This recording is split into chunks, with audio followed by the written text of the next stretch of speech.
जय हिंद दोस्तों, यूपीएससी हिंदी में आप सभी का स्वागत है।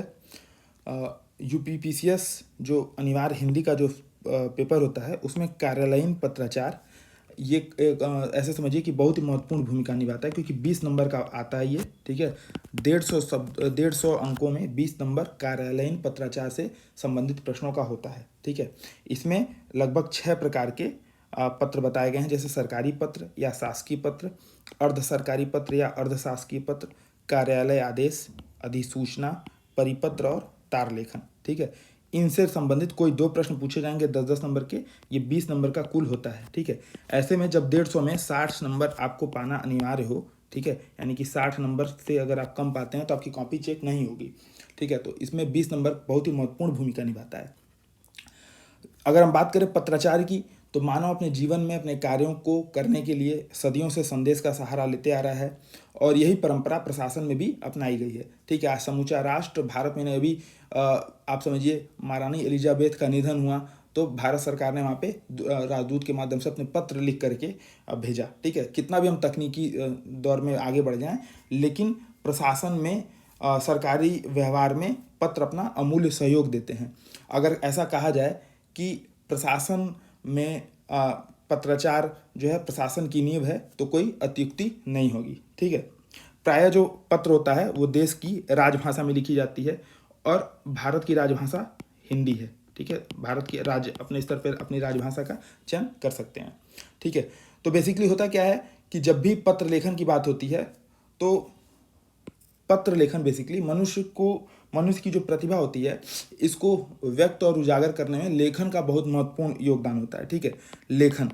ठीक है, और यही लेखन जो है मुख्य परीक्षा में यूपीपीसीएस और यूपीएससी द्वारा यही लेखन कौशल का आपके अंदर का जो आपके जो व्यक्तित्व है, आपकी जो प्रतिभा है उसको व्यक्त करने के लिए लेखन कौशल का सहारा लेकर के जो परीक्षार्थी हैं वो व्यक्त करते हैं। ठीक है, तो यानी कि हम जो कुछ लिखते हैं उसमें हमारा आंतरिक और बाह्य व्यक्तित्व बराबर झलकता है, यानी कि जो लेखन है इससे आप नकार नहीं सकते।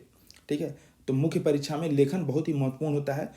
इसी क्रम में पत्र लेखन भी एक ऐसी विधा होती है जिसका प्रयोग व्यक्तिगत, सामाजिक और प्रशासनिक स्तर पे बराबर होते आया है। ठीक है, बराबर ये आप देखेंगे कि अमूमन ये चलता रहता है। ठीक है, जब भी पत्र होता है वो कितने कुशल होंगे, कितने कलात्मक रूप से लिखे जाएंगे। ठीक है, तो ये उसकी संदेश प्रवाहता को बराबर निखारता है। ठीक है, ऐसा माना जाता है कि पत्र लेखन में, जैसे अमूमन विद्यार्थियों के मन में ये माइंडसेट हमेशा रहता है कि पत्र लेखन मतलब एक बार देख के जाएंगे और लिख करके चले आएंगे। भाई अगर 150 नंबर का प्रश्न आ रहा है उसमें 60 नंबर कम से कम आपको पाना है, और जो टॉपर्स हैं जो मतलब अगर आप रैंक बनाने में, ये बहुत महत्वपूर्ण नंबर हैं। ठीक है, रैंक बनाने में अगर आपका सिलेक्शन हो रहा है तो आपको ये एसडीएम और एसडीएम से बाहर कर देंगे। ठीक है, यानी कि ये निर्धारक तत्व के तौर पे काम करते हैं। 150 नंबर में लोग जो रेंज होती है 65 से लेकर के 110 112 तक रेंज होती है। ठीक है, तो अगर आप 65 नंबर पा रहे हैं और आप 110 नंबर पा रहे हैं तो ये अपने आप में महत्वपूर्ण होता है। तो अनिवार्य हिंदी से खिलवाड़ करने का मतलब आप अपने मुख्य परीक्षा के साथ खिलवाड़ कर रहे हैं। ठीक है, और पत्राचार के बारे में ऐसा मान लिया जाता है कि पत्र लिखने में किसी विशेष प्रयास की आवश्यकता नहीं होती है या किसी कुशलता की आवश्यकता नहीं होती है, परंतु ऐसा नहीं होता है। ठीक है, अकुशल पत्र कई बार विचित्र परिस्थिति का निर्माण कर देते हैं और अच्छा खासा व्यक्ति जो है उपहास का पात्र बन जाता है। ठीक है, तो पत्राचार जो होता है, सरकारी पत्राचार होता है, वो प्रारंभ से लेकर अंत तक अपने विशिष्ट ढांचे में लिखा जाता है। थोड़ा बहुत इधर उधर कर सकते हैं, अभी हम लोग आगे देखेंगे। ठीक है, कहीं कहीं अगर हम कुछ ऐसा भूल कर दें, जैसे सपोज कीजिए मंत्रालय और विभाग। ठीक है, मंत्रालय और विभाग में लोग बहुत कन्फ्यूज होते हैं। ठीक है, अब जैसे उत्तर प्रदेश में अगर स्वास्थ्य मंत्रालय लिख दिया तो वो क्या हो जाएगा, ब्लंडर हो जाएगा। वहीं अगर केंद्र में विभाग लिख देगा तो काम चलेगा, क्योंकि स्वास्थ्य विभाग वहाँ हो सकता है, लेकिन मंत्रालय अमूमन केंद्र सरकार के मंत्रालयों के लिए प्रयोग होता है। वही मंत्रालय यहाँ पे विभाग बन करके आ जाते हैं। ठीक है, तो ये ध्यान देना है आपको। ठीक है, तो मंत्रालय और विभाग में ऐसे कन्फ्यूजन, तो इसलिए सोच समझ कर लिखा गया पत्र हमें अच्छा व्यक्तित्व को प्रदर्शित करने में सहायक होता है। ठीक है, तो अब इस चीज़ को ध्यान रखेंगे कि जब भी कार्यालयीन पत्राचार करेंगे तो किन किन चीज़ों का ध्यान रखना है, आगे हम विभिन्न उदाहरणों के माध्यम से जो 6 टॉपिक मुख्यतः दिए गए हैं उसमें देख लेते हैं। ठीक है, तो चलते हैं। अब जैसा कि हम लोगों ने ये चर्चा कर लिया था कि प्रारूप और प्रयोगगत भिन्नता के कारण पत्राचार के निम्नलिखित 6 मतलब और रूप होते हैं, लेकिन यूपीपीसीएस की परीक्षा में यूपीपीसीएस का जो सिलेबस है उसमें निम्नलिखित 6 दिए गए हैं। जैसे सरकारी पत्र, इसको शासकीय पत्र भी बोल देते हैं, अर्ध सरकारी पत्र या अर्ध शासकीय पत्र, कार्यालय आदेश, अधिसूचना, परिपत्र और तार लेखन। ठीक है, तो इसी क्रम में हम लोग चलेंगे और ये जो 6 पत्र हैं इसमें से प्रमुख को देखेंगे। ठीक है, जैसे कि आगे देखते हैं पहला टॉपिक सरकारी पत्र या शासकीय पत्र इसको बोल दिया जाएगा। ठीक है, ये जो पीडीएफ है 200 इस वीडियो पे अगर 200 लाइक्स पूरे हो जाते हैं तो ये पीडीएफ आपको यूपीएससी हिंदी की जो टेलीग्राम चैनल है, ठीक है, यहाँ पे देखिए लिंक नीचे दिया होगा। ठीक है, https://t.me/upsc-hindi4cs। ठीक है, इस पे आपको मिल जाएगा। ठीक है, तो वांछित संख्या में इसको आप लोग शेयर कीजिए ताकि हम लोग का भी मनोबल बढ़े। ठीक है, तबीयत खराब होने के बावजूद और गर्मी के बावजूद जो है अगर ये वीडियो बनाया जा रहा है तो आप लोग थोड़ा सा आप लोग भी सहयोग करेंगे। ठीक है, तो सरकारी पत्र या शासकीय पत्र इसको इंग्लिश में ऑफिशियल लेटर भी बोल देते हैं। ठीक है, तो ऑफिशियल लेटर बेसिकली होता क्या है, सरकारी पत्र का नाम सुनते ही हमारे मस्तिष्क में सरकारी कार्यालय के द्वारा लिखे गए पत्र की तस्वीर उभर आती है। ठीक है, फिर चाहे वह पत्र सरकार के केंद्रीय कार्यालय से लिखा गया हो या राज्य सरकार के कार्यालय से लिखा गया हो या किसी विदेशी सरकार को लिखा गया हो या केंद्र सरकार राज्य सरकार को लिखे या उच्चस्थ कार्यालय अधीनस्थ कार्यालय को लिखें या किसी संगठन को लिखें, सार्वजनिक संस्थाओं को लिखें, सार्वजनिक व्यक्तियों को लिखें, बेसिकली ऑफिशियल पेपर जो होता है ऐसे कह सकते हैं कि प्रजा के किसी भी व्यक्ति को लिखे जा सकते हैं और सरकारों के बीच भी लिखे जा सकते हैं। ठीक है, लेकिन ये पत्र लिखने के कुछ स्थापित मानक होते हैं। ठीक है, जैसे कि सरकारी पत्र का आलेखन का ऐसा प्रारूप है जिसके माध्यम से एक विभाग दूसरे संबंधित विभाग अथवा कार्यालय को सरकारी कार्यों के संदर्भ में प्रेषित कर देता है। यानी कि इन पत्रों को लिखने के पीछे सरकारी तत्व होना प्रथम और अनिवार्य शर्त है। ठीक है, ऐसा नहीं कि कोई भी व्यक्ति किसी व्यक्ति को लिख रहा हो तो वो सरकारी पत्र के तौर पे लिख देगा। ठीक है, तो सरकारी कार्यों के समान उद्देश्य के संदर्भ में किया जाता है, इस बात का ध्यान रखना बहुत ही आवश्यक है। ठीक है, अत्यंत स्पष्ट होगा इसका प्रारूप, औपचारिक होगा। ठीक है, अनौपचारिकता इसमें नहीं होगी। औपचारिकता का मतलब मैं आपसे एकदम सामान्यतः बात कर रहा हूँ, सॉरी अनौपचारिकता का मतलब, औपचारिकता का मतलब नहीं, मैं ससम्मान आपसे बातचीत करूंगा। ठीक है, और अन्य पुरुष शैली में इसे लिखा जाता है। तो ये सारी विशेषताएं आप इसके संदर्भ में याद रखेंगे। ठीक है, प्रारूप में ही पता चल जाएगा कि यह पत्र किसी और स्रोत से निर्देशित है या किसके द्वारा लिखा गया है। और शासकीय पत्र के अंत में भवधी जैसे औपचारिक शब्दों का ही प्रयोग किया जाएगा। इन पत्रों में ससम्मान सूचक जैसे शब्दों का प्रयोग नहीं किया जाता है। ठीक है, तो इस चीज़ का ध्यान रखना है और ऐसे चीज़ें नहीं लिख सकते हैं। ठीक है, बेसिकली पत्रों की भाषा भले ही मित्रतापूर्ण होगी, ठीक है, मतलब उतना मित्रतापूर्ण नहीं होगा जितना जो अर्धशासकीय पत्र होते हैं वैसा होता है। ठीक है, इस चीज़ का ध्यान रखेंगे यहाँ पे। अब एक बार मानक देख लेते हैं, प्रारूप कैसा होगा। ठीक है, अमूमन ये प्रारूप विभिन्न स्रोतों से चर्चा करने के बावजूद और खोजबीन के साथ जो है यहाँ पे रखा गया है। थोड़ी बहुत भिन्नताएं राज्य स्तर पे, केंद्र स्तर पे, मंत्रालय के स्तर पे देखी जा सकती है, लेकिन कमोबेश सबका प्रारूप ऐसा ही होता है। ठीक है, तो प्रारूप एक बार देख लेते हैं। जैसे ऊपर शासकीय पत्र संख्या दिया होगा कहीं न कहीं। ठीक है, फिर यहाँ पे प्रेषक, उसका पदनाम होगा, अगर किसी मंत्रालय है तो मंत्रालय, या तो विभाग है तो विभाग से होगा। ठीक है, यहाँ पे विभाग भी हो सकता है। फिर अगर भारत सरकार है तो भारत सरकार का कोई मंत्रालय या भारत सरकार का कोई विभाग। उत्तर प्रदेश सरकार है तो उसका विभाग ही होगा, मंत्रालय नहीं होगा। ठीक है, फिर सेवा में कहाँ भेजा जा रहा है और किस स्थान पे भेजा जा रहा है। ठीक है, तो ये चीज़ें होंगी प्रेषक सेवा में। ये कहाँ से लिखा जा रहा है तो नई दिल्ली, लखनऊ, छत्तीसगढ़, जहाँ से भी लिखा जा रहा हो, और दिनांक यहाँ पे कोने पे होगा। ठीक है, दाएं साइड में ऊपर कोने पे होगा, इस चीज़ का ध्यान रखेंगे। तो शासकीय पत्र दाएं साइड में सबसे ऊपर कोने पे, और नई दिल्ली जहाँ दिनांक, नई दिल्ली और कहाँ से भेजा जा रहा है और किस दिन को भेजा जा रहा है ये ऊपर होगा दाएं साइड में। ठीक है, बाएं साइड में प्रेषक का नाम और सेवा में, यानी कि कहाँ पे भेजा जा रहा है और किसको भेजा जा रहा है, ये चीज़ें आपको ऊपर होंगी। ठीक है, इसको नोट नहीं करना है, एकदम आराम से वीडियो सुनिए।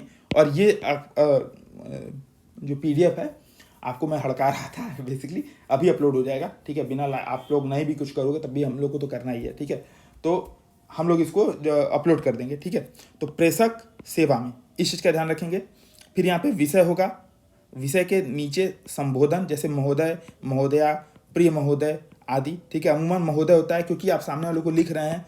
सरकारी पत्र पता नहीं वो सचिव जो है क्या नाम है, पुरुष है स्त्री है नहीं पता है, तो महोदय सबसे सेफ होता है। ठीक है, फिर जो पत्र का क्लेवर है वो बीचों बीच आ जाएगा, आप उसमें लिखना क्या चाह रहे हैं, और अंत में आपका विश्वसनीय, आपका विश्वासभाजन या भवदी, फिर हस्ताक्षर, यहाँ पे नाम और पद नाम। तो इस प्रकार का जो प्रारूप होता है वो सरकारी पत्रों का प्रारूप अमूमन कमोबेश देखा जाता है। ठीक है, अब एक बार नमूना देख लेते हैं। ठीक है, तो नमूना देख लीजिए, ऊपर शासकीय पत्र दाएं साइड में कौन सा है, और उसी के नीचे, ठीक है, शासकीय पत्र के नीचे नई दिल्ली, जहाँ से लिखा गया और कितने तारीख को लिखा गया, 15 सितंबर 2022 को। ठीक है, प्रेषक कौन है, तो संयुक्त सचिव हैं सड़क परिवहन एवं राजमार्ग मंत्रालय भारत सरकार के, और किसको लिखे हैं, तो मुख्य सचिव उत्तर प्रदेश शासन लखनऊ को। ठीक है, तो इस प्रकार कमोबेश आप लोग अपने जो प्रारूप है उसको रखेंगे। ठीक है, विषय क्या है, तो उत्तर प्रदेश में केंद्रीय राजमार्गों की अद्यतन जानकारी हेतु। ठीक है, फिर देखिए महोदय यहाँ पे आ गया। ठीक है, तो ये ध्यान रखेंगे कि ये जो चल रहा है, जैसे प्रेषक के नीचे सेवा में और महोदय एक क्रम में लिखेंगे, जब भी आप कहाँ जहाँ पे भी लिखेंगे, संयुक्त सचिव सड़क परिवहन मंत्रालय भारत सरकार, ये सब एक लाइन में, और विषय उसी के ठीक नीचे होना चाहिए, ताकि देखने में भी प्रेजेंटेशन भी आपका सही हो। ठीक है, इस चीज़ का ध्यान रखेंगे। फिर शासकीय पत्र के नीचे नई दिल्ली। ठीक है, तो ये इधर उधर थोड़ा बहुत चलेगा, लेकिन कोशिश करना आपको इसी तरीके से रखना है। ठीक है, अब आपने जो क्लेवर है वो आपने लिख दिया, क्या क्या आपसे कहा गया था। ठीक है, और अंत में भवदीय, फिर हस्ताक्षर, और ये नाम जो भी नाम होगा, और संयुक्त सचिव कर देंगे। ठीक है, फिर अगर किसी को ये संलग्नक भेजना है, ठीक है, तो ये भी निम्न को सूचनार्थ एवं आवश्यक कार्रवाई हेतु प्रेषित। ठीक है, समस्त मुख्य विकास अधिकारी उत्तर प्रदेश शासन, समस्त जिलाधिकारी उत्तर प्रदेश शासन, समस्त राजमार्ग महाअभियंता उत्तर प्रदेश शासन, ये इन लोग को भी भेजा गया है। और किसके नाम से भेजा गया, तो वही संयुक्त सचिव ने अपनी आज्ञा से इसको भेजा है। तो इस चीज़ को काउंटर हस्ताक्षर भी यहाँ पे होना आवश्यक है। ठीक है, तो इस प्रकार का फॉर्मेट आप रखेंगे शासकीय पत्र या सरकारी पत्र के संदर्भ में। ठीक है, बेसिकली पत्र जो है, बेसिकली मुझे निर्देश दिया गया है, देखिए आप कैसे क्लेवर, जो मुझे यह कहने का निर्देश प्राप्त हुआ है कि, या मुझे निर्देश दिया गया है कि। ठीक है, बेसिकली अधिकारियों को लिखे जाने वाले पत्रों में महोदय शब्द का संबोधन सबसे ज़्यादा सेफ होता है, ये हम लोगों ने चर्चा कर लिया था। ठीक है, तो संबोधन का पूरा ध्यान रखेंगे, पत्र संख्या या पत्र क्रमांक का ध्यान रखेंगे, कार्यालय का नाम, कौन भेज रहा है, प्रेषक कौन है, किसको भेज रहा है। ठीक है, प्रेषक के स्थल, दिनांक। ठीक है, विषय जरूर होगा, संबोधन होगा। ठीक है, फिर पत्र का क्लेवर होगा, फिर अंत में हस्ताक्षर होगा। अगर किसी को सूचनार्थ या आवश्यक कार्रवाई हेतु भेजी गई है तो वो यहाँ पे होना चाहिए। ठीक है, और फिर अंत में काउंटर साइन होना आवश्यक है। ठीक है, क्योंकि अगर ये भेजा गया है तो काउंटर साइन होगा, नहीं भेजा गया तो काउंटर साइन नहीं होगा, इस चीज़ का ध्यान रखेंगे। ठीक है, चलते हैं नेक्स्ट टॉपिक, जो कि अर्ध सरकारी पत्र या अर्धशासकीय पत्र के संदर्भ में है। बेसिकली अर्धशासकीय पत्र उस पत्र को कहेंगे जो सरकारी अधिकारियों के मध्य लिखा जाता है, लेकिन अनौपचारिक बातों के लिए लिखा जाता है। ठीक है, जैसे हम लोग के बीच में जो बातें हैं वो अनौपचारिक हैं। औपचारिक मतलब किसी आप माध्यम से आ रहे हैं। ठीक है, इन पत्रों का उद्देश्य भी बेसिकली वही होता है जो सरकारी पत्रों का होता है, यानी कि जानकारी के आदान प्रदान के लिए। ठीक है, लेकिन कब लिखे जाते हैं, जब प्रेषिती का ध्यान किसी विशेष विषय पे ध्यान आकर्षण करना हो। ठीक है, या शीघ्रता हो किसी विशेष संदर्भ में, कि हमको भाई किसी विभाग की राय या किसी व्यक्ति की राय या विभागीय निर्णय को जानना अति आवश्यक हो, शीघ्र प्राप्त करना हो। ठीक है, ऐसे पत्रों में व्यक्तिगत नाम से प्रायः लिखे जाते हैं और उत्तम पुरुष एक वचन का ही प्रयोग होता है। हम लोग आगे इसको देखेंगे। ठीक है, भाषा जो है इसकी मित्रतापूर्ण होगी, संबोधन भी प्रिय या श्री आदि शब्दों से होंगे, और स्वनिर्देश सरकारी पत्रों से इसके अलग होते हैं। ठीक है, जैसे ऐसा नहीं होगा कि मुझे यह कहने का निर्देश प्राप्त हुआ, ऐसा यहाँ पे नहीं होगा। हस्ताक्षर के नीचे भी सिर्फ नाम ही होगा, क्योंकि पत्र लिखने वाला अपने पद आदि का उल्लेख नहीं करता है। ठीक है, बेसिकली इसमें होता क्या है कि पत्रों में दोनों व्यक्तियों के परिचय, प्रगाढ़ता या मित्रता का भाव इसमें होता है। ठीक है, व्यक्तिगत नाम से इसीलिए भेजे जाते हैं। अगर ये गोपनीय लेखन होगा तो जो लिफाफा होगा उस पर व्यक्तिगत या गोपनीय शब्द लिखा जाएगा, अन्यथा किसी को भी वो हैंडओवर किया जा सकता है। ठीक है, और अर्धशासकीय पत्रों का उत्तर भी अर्धशासकीय पत्रों में भी दिए जाते हैं। ठीक है, ऐसा नहीं कि अर्धशासकीय पत्रों का उत्तर आप शासकीय पत्र में देंगे। ठीक है, तो इस चीज़ का ध्यान रखना है। प्रश्न कैसे बन सकते हैं, तो ऐसे बन सकता है कि शासकीय और अर्धशासकीय पत्रों में अंतर स्पष्ट करते हुए शासकीय पत्र का नमूना दें। तो ऐसे आप अंतर स्पष्ट करेंगे, बता देंगे उसमें मित्रता का भाव होता है, इसमें मित्रता का भाव नहीं होता है, ये औपचारिक होता है, ये अनौपचारिक होता है। तो ऐसे विभिन्न पॉइंट्स को आप लोग वहाँ पे कर सकते हैं। इतने समझदार तो आप हैं, ठीक है। तो अर्धशासकीय पत्र या डेमो ऑफिशियल लेटर, इसका प्रारूप एक बार देख लेते हैं, ठीक है। ऊपर होगा अर्धशासकीय पत्र संख्या, कौन सा मंत्रालय विभाग, कहाँ से लिखा गया है और दिनांक, ठीक है। किसको कौन लिख रहा है, ठीक है, नाम, पदनाम, ठीक है। फिर विषय यहाँ पे क्या होंगे, संबोधन, ठीक है। और बीच में क्लेवर होगा आपका यहाँ पे ससम्मान, और अंत में भवनिष्ठ या आपका शुभेक्षु, ठीक है।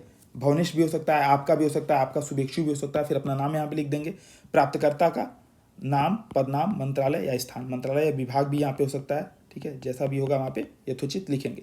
तो ये एक प्रकार का प्रारूप है। नमूना एक बार देख लेते हैं। जैसे अर्धशासकीय पत्र संख्या कुछ भी हो सकता है, जो भी मंत्रालय का होगा या विभाग का होगा, ठीक है। शिक्षा मंत्रालय, नई दिल्ली, दिनांक 10/9/2022, ठीक है। ये लिख कौन रहे हैं, तो नवीन त्रिपाठी उप सचिव हैं जो कि मंत्रालय के, और विषय क्या है, हिंदी भाषा के प्रोत्साहन के संदर्भ में। अब ये किसी केशव जी को लेटर लिख रहे हैं, ठीक है। जो भी क्लेवर होगा वो यहाँ पे है, ठीक है। अंत में देखिए ससम्मान शब्द आया, फिर भवनिष्ठ, ठीक है, या आपका शुभेक्षु, आपका कुछ भी लिख सकते हैं, नवीन त्रिपाठी, और अंत में केशव जी।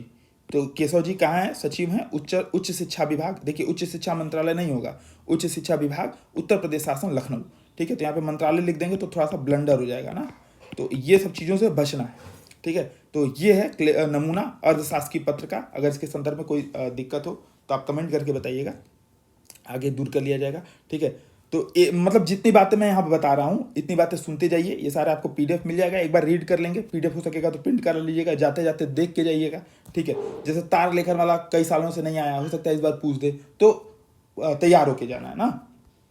अगला देख लेते हैं, ऑफिस ऑर्डर या कार्यालय आदेश। बेसिकली कार्यालय आदेश जो होता है सरकारी पत्रों का वह रूप होता है जो किसी भी कार्यालय या मंत्रालय के कर्मचारियों को सूचना देने के लिए लिखे जाते हैं, ठीक है। उनसे संबद्ध सूचना देने के लिए लिखे जाते हैं, और इन कार्यालय आदेशों का जो संबंध है वो कार्यालय से किसी एक या अनेक कर्मचारियों से हो सकता है। ऐसे में किसी विशिष्ट व्यक्ति के लिए भी सूचना हो सकती है। ऐसे में हम लोग कार्यालय आदेश सरकारी विभाग जो है वो जारी करते हैं, ठीक है। भाषा इसकी सीधी सरल, ठीक है, सीधी सरल भाषा होगी, है ना। इसमें पदवृद्धि, छुट्टियों की स्वीकृति, नियुक्ति आदि के संदर्भ में भी सूचनाएं दी जा सकती हैं, ठीक है। ध्यान देंगे, किसी को न तो इसमें संबोधित किया जाता है, न ही आदेश देने वाला अपने लिए स्वनिर्देश का प्रयोग करता है, ठीक है। आदेश देने वाला इसमें स्वनिर्देश का प्रयोग नहीं होगा, ठीक है। और अंत में, पत्र के अंत में आदेश देने वाले का नाम और ओहदा होगा, ठीक है। यदि आदेश की प्रतिलिपि भेजी जा रही है तो अंत में दाहिनी ओर और जिनको प्रतिलिपि भेजी जा रही है उनके नाम और पते इसमें शामिल होंगे। कभी कभी इनका प्रकाशन समाचार पत्रों में भी किया जाता है, ठीक है। आप देखेंगे कि ऑफिस ऑर्डर्स जैसे यूपीपीसीएस अभी एडमिट कार्ड जारी किए तो ऑफिस ऑर्डर के तौर पे वहाँ पे पेपर में विज्ञापन निकलता है, ठीक है। प्रायः यह एक तरफा संवाद के उपकरण होते हैं और इसमें प्रत्युत्तर अपेक्षित नहीं होता है। ऐसा नहीं होता है कि आपने जिसको ऑफिस ऑर्डर दिया वो आपके संदर्भ में प्रत्युत्तर भेजे, ठीक है। तो एक बार देख लेते हैं इसका प्रारूप कैसा होगा। तो देखिए यहाँ पे सरकार, तो उत्तर प्रदेश सरकार, भारत सरकार, फिर मंत्रालय या विभाग और स्थान, ठीक है, ऐसा प्रारूप होगा। यहाँ पे पत्र संख्या होगा, यहाँ पे दिनांक होगा, बीच में आदेश लिखा होगा, ठीक है, और आदेश के नीचे से लाइन होगी।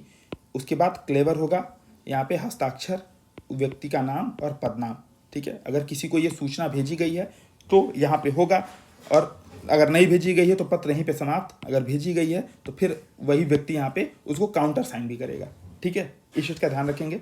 अब एक बार नमूना देख लेते हैं। जैसे उत्तर प्रदेश सरकार का गृह विभाग जो कि लखनऊ में है उसने भेजा है, ठीक है। अच्छा, ये ध्यान रखेंगे, उत्तर प्रदेश सरकार लिखेंगे तो गृह मंत्रालय नहीं लिखेंगे, और यहाँ पे नई दिल्ली नहीं लिखेंगे, ठीक है। अगर यहाँ पे भारत सरकार होगा तो गृह मंत्रालय होगा, यहाँ पे नई दिल्ली हो जाएगा, ठीक है। पत्र संख्या इतना, और चूंकि ये पत्र नियुक्ति के आदेश के बारे में है तो अमूमन जैसे मान लीजिए अगर प्रश्न आ जाए कि एक कार्यालय आदेश लिखिए, कार्यालय आदेश का नमूना लिखिए जो कि किसी व्यक्ति के नियुक्ति से संबंधित हो, ठीक है। अगर ऐसा प्रश्न आ जाए तो यहाँ पे आपको पत्र संख्या में /नियुक्ति करके डाल दीजिएगा, ताकि जो चेक करने वाला उसको लगे कि हाँ यार नियुक्ति के बारे में कुछ विशिष्ट जानता है, ठीक है। जैसे पदस्थापना, तो यहाँ पे /पदस्थापना, क्योंकि होता क्या है कि पत्र संख्या जो होती है ना वो फाइलों की नंबर्स होते हैं, और नियुक्ति की फाइल अलग होगी, पदस्थापना की अलग होगी, डिमोशन हो रहा है तो अलग होगी, ठीक है। तो अमूमन ऐसा अलग अलग देखा जाता है। किस दिन को लिखा गया है ये यहाँ पे लिखा होगा, ठीक है। फिर बीच में आदेश होगा। अब देखिए आदेश क्या है, श्रीमती वीना कुकरेती जो कि अनुभाग अधिकारी हैं गृह नियंत्रण कक्ष को तत्काल प्रभाव से मानवाधिकार अनुभाग 2 में नियुक्ति दी जाती है। यह आदेश जारी किया गया है।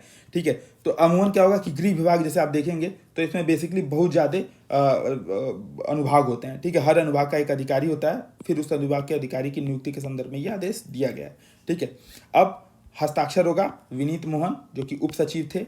ठीक है, उनका हस्ताक्षर होगा और प्रतिलिपि सूचनार्थ यहाँ पे भेजा गया है जैसे श्री तारकेश्वर नाथ तिवारी जो कि सचिव थे गृह विभाग के। ठीक है, क्योंकि गृह विभाग की नियुक्ति के संदर्भ में है, उप सचिव ने नियुक्ति की है तो गृह जो सचिव हैं उनको सूचित करेंगे और फिर इसको काउंटर साइन भी कर देंगे। या अन्य किसी को भेजना होगा जैसे माननीय मुख्यमंत्री, माननीय राज्यपाल, किसी को भी भेजना होगा तो यहाँ पे होगा। ठीक है, ध्यान देंगे जब भी प्रतिलिपि सूचनार्थ लिखेंगे तो एक चीज़ का आपको ध्यान देना है कि पद का ध्यान रखेंगे। ऐसा नहीं कि पहले उप सचिव को लिखे फिर सचिव को लिखे। ठीक है, या पहले मुख्यमंत्री को लिखे, पहले सचिव को लिख दिए फिर उप सचिव को लिख दिए फिर मुख्यमंत्री को लिखे, नहीं, क्रम वाइज चलेंगे, पहले मुख्यमंत्री फिर सचिव फिर उप सचिव। ठीक है, तो अमूमन इन पदानुक्रम का भी इसमें ध्यान रखना होता है जब भी प्रतिलिपि सूचनार्थ भेजेंगे। ठीक है, तो ये नमूना है। ठीक है, इस नमूने के आधार पर आप देख सकते हैं। अगला नोटिफिकेशन को देख लेते हैं। ठीक है, नोटिफिकेशन बेसिकली क्या होता है कि अधिसूचना द्वारा नियमों आदेशों को लागू करने, अधिकार देने, नियुक्ति करने, इन सब के संदर्भ में होती हैं। ठीक है, ये सब विवरण आपको इसकी विशेषताओं में मिल जाएगा। ठीक है, 2 प्रकार की अधिसूचना होती हैं, एक विधायी अधिसूचना और एक शासकीय अधिसूचना। ठीक है, विधायी अधिसूचना जैसे किसी विधि के संदर्भ में, जैसे सपोज करिए कि चुनाव हो रहे हैं, ठीक है, या अध्यादेश जारी करने हैं। ठीक है, तो किसी अगर विधि का सहारा लेकर के कोई अधिसूचना जारी हो रही है तो वो विधायी अधिसूचना होगी, और अगर कोई शासकीय कार्यों की वजह से अधिसूचनाएं जारी हो रही हैं तो वो शासकीय अधिसूचनाएं होंगी। ठीक है, इसका ध्यान रखेंगे। बेसिकली होता क्या है कि जो भी अधिसूचनाएं होती हैं, ठीक है, जो भी अधिसूचनाएं होंगी अगर विधायी होंगी या संवैधिक होंगी तो वो किसी स्रोत से निर्देशित होंगी, और प्रशासकीय होंगी तो या शासकीय होंगी तो किसी पद, नियुक्ति, स्थानांतरण, अवकाश आदि के संदर्भ में होंगी। यानी कि ऐसे कह सकते हैं कि लोक विषयक महत्वपूर्ण मामले, शासकीय निर्णय, सूचना या संवैधानिक आदेश, इसको अगर सर्वसाधारण को सूचित करना हो, ठीक है, सर्वसाधारण को अगर प्रशासनिक व्यक्ति को सूचित करना तो कार्यालय आदेश आएगा, अगर सर्वसाधारण को सूचित करना हो तो अधिसूचना आएगी। ठीक है, तो राज्य गजट में या केंद्रीय गजट में अगर इसका प्रकाशन किया जाएगा तो इसे अधिसूचना कहेंगे। इसमें भी प्रत्युत्तर अपेक्षित नहीं होगा। ठीक है, इस चीज़ का ध्यान रखेंगे। ये भी एक तरफा संवाद के उपकरण है और प्रत्युत्तर अपेक्षित नहीं होता है। ठीक है, अब प्रारूप एक बार देख लेते हैं। तो यहाँ पे फिर से वही सरकार, मंत्रालय, विभाग या अनुभाग अगर कोई जारी कर रहा है, अधिसूचना संख्या, स्थान कहाँ से जारी हो रहा है और दिनांक। ठीक है, फिर यहाँ पे अधिसूचना की हेडिंग होगी और उसका क्लेवर होगा, हस्ताक्षर, उसका नीचे नाम और पदनाम। ठीक है, प्रतिलिपि सूचनार्थ और आवश्यक कार्रवाई हेतु प्रेषित, अगर ऐसा किया गया है तो फिर ये काउंटर साइन होगा, नहीं किया गया है तो पत्र अधिसूचना ये पे समाप्त हो जाएगी। ठीक है, एक बार नमूना देख लेते हैं। जैसे निर्वाचन आयोग निर्वाचन आयोग अगर किसी को अधिसूचना दे रहा है, अच्छा कुछ जगहों पे जैसे उत्तर प्रदेश सरकार है, वो क्या करती है, अधिसूचना यहाँ पे ये सब चीज़ें यहाँ पे होती हैं कोने पे, तो ऐसा इससे कन्फ्यूजन नहीं होना है। आप किसी का भी लिखिए, कोई दिक्कत नहीं है। ठीक है, लेकिन ये चीज़ें होनी चाहिए। जैसे निर्वाचन आयोग ये भारत सरकार का है, इसका निर्वाचन अनुभाग इस अधिसूचना को जारी कर रहा है। अधिसूचना संख्या जो भी होगा, इलेक्शन कमीशन ऑफ इंडिया 17/09/22। ठीक है, और नई दिल्ली 17 सितंबर 2022 को ये जारी किया गया। ये ऐसा जरूरी नहीं है कि ऐसा हो, ठीक है, ये बस मानक के तौर पर आपको दिखाने के लिए ऐसा बनाया गया है ना। ऐसी अधिसूचना आई भी हो सकती है, नहीं भी आई हो सकती है। ठीक है, अब देखिए सर्वसाधारण को सूचित किया जा रहा है, इसका भाषा देखिए। ठीक है, सर्वसाधारण को सूचित किया जाता है कि उत्तर प्रदेश राज्य के जिला गोरखपुर की विधानसभा गोरखपुर ग्रामीण संख्या 323 में उपचुनाव प्रस्तावित है। इसका विस्तृत कार्यक्रम प्रेस नोट के साथ संलग्न है। ठीक है, हस्ताक्षर अमित किशोर जो कि मुख्य निर्वाचन अधिकारी होंगे, और फिर इसको काउंटर साइन भी कर रहे हैं क्योंकि प्रतिलिपि सूचनार्थ और आवश्यक कार्यवाही हेतु प्रेषित किया गया है किसको, मुख्य सचिव उत्तर प्रदेश और जिलाधिकारी गोरखपुर को। ठीक है, काउंटर साइन करने का पर्पज यही होता है कि इनको भेज दिया गया है, इसकी जिम्मेदारी कौन ले रहे हैं, अमित किशोर ले रहे हैं। ठीक है, इसीलिए ये काउंटर साइन होता है। ठीक है, तो इस प्रकार ये जो नमूना है ऐसा होगा अधिसूचना का। ठीक है, जब जैसे मान लीजिए उत्तर प्रदेश सरकार है तो यहाँ पे क्या हो जाएगा, उत्तर प्रदेश सरकार। ठीक है, उसका कोई कार्मिक विभाग होगा या कोई अनुभाग होगा, ठीक है, उसकी कोई अधिसूचना संख्या होगी, और वो कहाँ से जारी होगा, तब नई दिल्ली की जगह लखनऊ से जारी होगा, डेट तो जो भी हो, ठीक है, ऐसे करके हो सकता है ना। तो इस चीज़ का आप ध्यान रखेंगे। इसी प्रकार जो परिपत्र होंगे या सर्कुलर या परिपत्र, बेसिकली होता क्या है कि किसी कार्यालय द्वारा सामान्य कार्यालयी पत्र, ज्ञापन अथवा आदेश को जब एक साथ अनेक परिस्थितियों को भेजा जाता है तो यह पत्र क्या होता है, परिपत्र कहला देता है। यानी कि आप ऐसे समझिए कि एक साथ जब अनेक ज्ञापन, पत्र, आदेश, वही सरकारी पत्र ही अगर कई लोग को भेजना है तो उसको सर्कुलर के माध्यम से भेजा जाता है, ठीक है। ये क्या होता है, केंद्रीय कार्यालय इसको कौन कौन इसको भेज सकता है, ठीक है। तो एक बार देख लेते हैं। यह केंद्रीय कार्यालय द्वारा अधीनस्थ कार्यालयों को, कार्यालय द्वारा समस्त अनुभागों को, उच्च अधिकारियों द्वारा अधीनस्थों को भेजा जाता है। यह भी पत्राचार का रूप नहीं माना जाता है, इसलिए इसमें प्रत्युत्तर अपेक्षित नहीं होता है, ठीक है। यानी कि यह ऐसा पत्र है जिसमें आदान प्रदान नहीं होता है, केवल एक तरफा संवाद होता है, ठीक है। तो एक तरफा संवाद, ठीक है, एक तरफा संवाद होता है इसमें, ठीक है। ये भी देखिए कई प्रकार से भेजे जाते हैं, ठीक है। जैसे कि एक नमूना देख लेते हैं। यहाँ पे आ गया कार्यालय प्रमुख सचिव स्वास्थ्य विभाग उत्तर प्रदेश, ठीक है, लखनऊ, और यहाँ पे डेट होगा दाईं साइड में सबसे ऊपर से दूसरे लाइन में, और यहाँ पे क्रम संख्या होगा बाएं साइड में क्रम संख्या, दाएं साइड में डेट, बीच में लखनऊ या नई दिल्ली, और ये जो विभागीय मंत्रालय होगा इसका परिपत्र, ठीक है। यहाँ पे सर्कुलर लिखा रहेगा स्पष्ट तौर पे, ठीक है।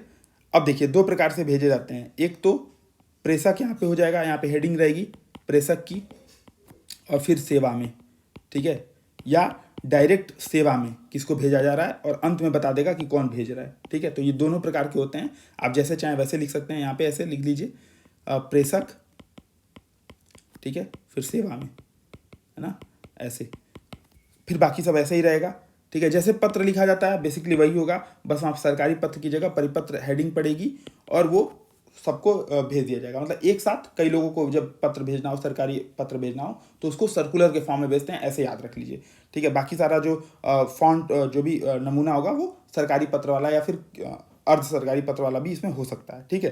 तो अब बीच में परिपत्र हेडिंग होगी। सेवा में तो किसको भेजा गया है, गोरखपुर मंडल के समस्त जिलाधिकारी को, और विषय क्या है, तो मस्तिष्क ज्वर से बचाव के संदर्भ में, ठीक है। फिर यहाँ पे संबोधन होगा महोदय, महोदया, ठीक है, जो भी हो, और फिर उसका क्लेवर होगा, क्या क्लेवर है, ठीक है। अंत में भवदी जैसे शब्दों का प्रयोग होगा यहाँ पे, और कौन भेज रहा है, तो जानकी श्री प्रमुख सचिव हैं स्वास्थ्य विभाग उत्तर प्रदेश में, ठीक है। तो इस प्रकार यह क्लेवर आपको परिपत्र में मिलेगा। तो इस चीज़ का ध्यान रखेंगे कि सेवा में और प्रेषक ये भी इसमें परिपत्र में ऐड हो सकता है, ऐसा कोई आवश्यक नहीं है कि पत्र का फॉर्मेट यही हो, लेकिन कमोबेश ऐसा ही होता है, ठीक है। अब एक अंतिम टॉपिक के तौर पे जो बच रहा है वो है तार लेखन, ठीक है। तार लेखन एक बार देख लेते हैं। तार लेखन भी ऐसे समझिए कि होता क्या है कि जब भी हमको कम शब्दों में, ठीक है, जब भी हमको कम शब्दों में अगर कुछ भेजना हो, यानी कि तार का प्रयोग बेसिकली कार्यालय तभी करता है जबकि कार्य अत्यंत आवश्यक हो, ठीक है, आवश्यक हो, अत्यंत आवश्यक हो, और संदेश प्रेषण के लिए इतना समय न हो कि डाक द्वारा भेजा जाए। यानी कि तार का उपयोग किसी कार्य की अनिवार्यता या सामान्य पत्र के लिए समय न होने की स्थिति में किया जाता है। तार में संक्षिप्त किंतु स्पष्ट समाचार भेजा जाता है, ठीक है। तो तार भेजने में, चूंकि अब तो इसको तार लेखन को टेलीग्राम भी बोलते हैं, ठीक है, टेलीग्राम। तो टेलीग्राम बेसिकली पहले चलता था, अब तो बंद हो गया। टेलीग्राम भेजने में अत्यधिक धनराशि खर्च होती थी, मतलब गोरखपुर में बंद हो गया, हो सकता है सरकारी कार्यालय इसके लिए पत्र भेजते हों, लेकिन मेरे हिसाब से तार बंद हो गया है। लेकिन तब भी नमूना एक बार चूंकि सिलेबस में है तो देख लेना, सही है, ठीक है। तो तार भेजने में अधिक धनराशि खर्च होती थी, इसलिए इसमें भाषा संक्षिप्त और विषय को स्पष्ट करने वाला होना चाहिए, तो ठीक है। तो तार लिखते समय ध्यान देने योग्य बातें क्या हैं, तो समाचार व संदेश संक्षिप्त होना चाहिए क्योंकि पैसा लगता है एक एक शब्द का। भाषा ऐसी हो कि तार पाने वाला व्यक्ति तार भेजने वाले की आशय को समझ पाए, तो भाषा सरल और स्पष्ट हो। शब्द चयन के समय अर्थ स्पष्टता का ध्यान रखना अत्यंत आवश्यक है। ऐसा नहीं कि पैसा बचाने के लिए आप कुछ भी तार भेज दीजिए, ठीक है।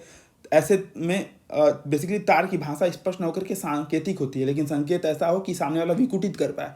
ये नहीं कि भेज दिया है सीसैट की तरह से और सामने वाला सोचता ही रह जाए, ठीक है।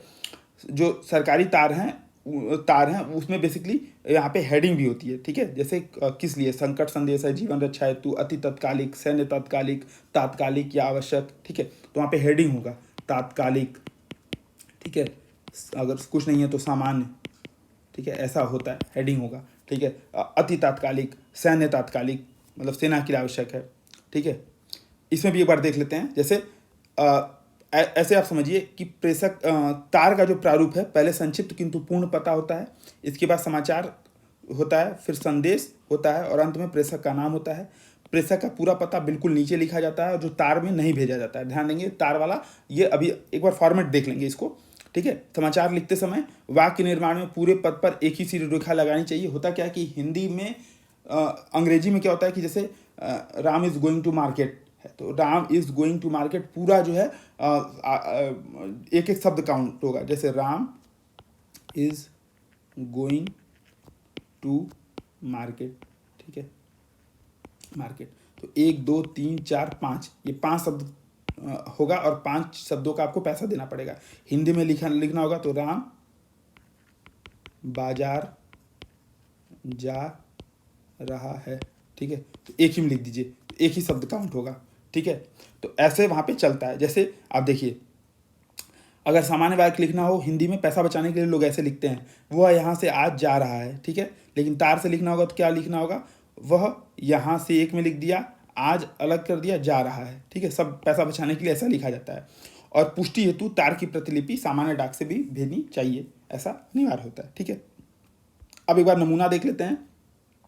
तो ऊपर यहाँ पे तार होगा, यहाँ पे सरकारी लिखा होगा, ठीक है। और यहाँ पे अगर प्रयोजन के अनुसार सामान्य है तो सामान्य, तात्कालिक है तो तात्कालिक, सैन्य तात्कालिक है तो सैन्य तात्कालिक, जो भी होगा यहाँ पे होगा, ठीक है।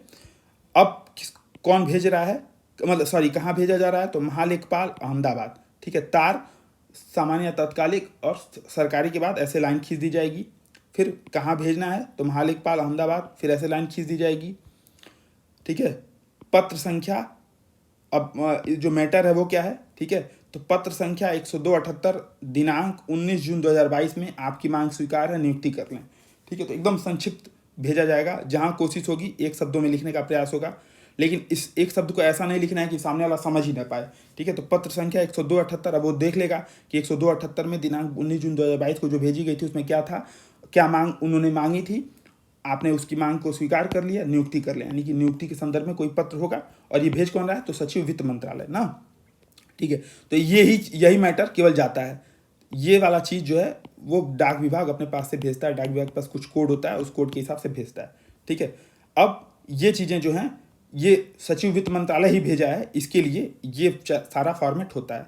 क्योंकि अगर मान लीजिए मैं ही लिख के भेज दूँ, ठीक है, तो सचिव वित्त मंत्रालय के नाम से तो भेजेगा नहीं, तो फिर ये चीज़ें होती हैं। तार से न भेजें, वो एक लेटर भेजेगा डाक विभाग को, और उसमें क्या होगा, जो भी पदाधिकारी होगा, कुमारी कृष्णा, सचिव वित्त मंत्रालय भारत सरकार, नई दिल्ली, ठीक है, डाक द्वारा प्रतिलिपि प्रेषित की जा रही है, ऐसा यहाँ पे आप बताएंगे। और क्रमांक संख्या, जो मंत्रालय का पत्रांक क्रमांक होगा, तार क्रमांक, वो वित्त मंत्रालय भारत सरकार, नई दिल्ली, और पुष्टि के लिए डाक द्वारा प्रेषित, ये संदेश यहाँ पे होगा। फिर अंत में इसको काउंटर साइन करेगा सचिव वित्त मंत्रालय का, ठीक है। तो ये एक फॉर्मेट है तार का, ठीक है, जिसमें से तार में कुल जाएगा क्या, तो कुल मिला के इतना सब बकैती का कारण क्या है कि केवल ये भेजना, ठीक है, केवल ये भेजना, ये सारे बकैती के कारण है। तो इस प्रकार पत्र लेखन वाला जो संदर्भ है वो इसी के साथ समाप्त होता है। अगर इस वीडियो के संदर्भ में आपको कोई भी दिक्कत हो तो आप कमेंट करके बताएं।